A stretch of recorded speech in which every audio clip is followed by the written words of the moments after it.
Hello, here is the arch and melt and the arch and flatten.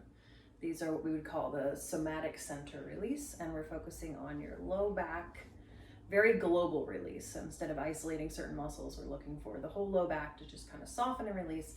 It's one of my favorite somatic releases just to start with, to get everything kind of dialed in and softened and kind of centered into your breath and the movement and your body.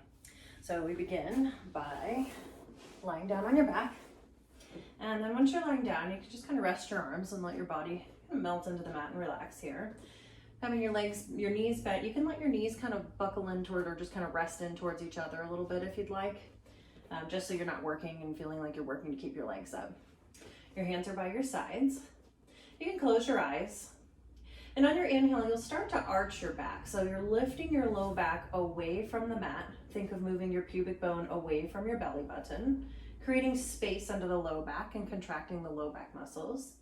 And then on the exhale, you'll start to slowly lower. So it's a slow, resisting gravity, easing on down.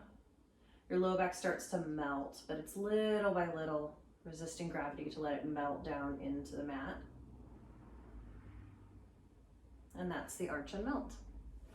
The arch and flatten is essentially the same. It's just at the end of the exhale, we add a little flatten where you push your low back down into the floor.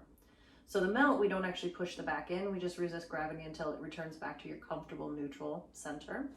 So we'll do the arch and flatten. So on the inhale, you'll arch your back, contracting the low back muscles. The low back lifts off the mat. Take a nice big inhale and just notice the contracting, the low back muscles, and you can even visualize them shortening. On the exhale, we'll start to slowly let the low back melt down, visualizing the lengthening of the low back muscles and allowing it to ease down. And towards the end of that exhale, after your back has returned back to neutral, on that last bit of breath, you'll press your low back down into the mat and just flatten. That's kind of a lock-in to help lengthen and really help to reset the resting state of the low back muscles. And that's it.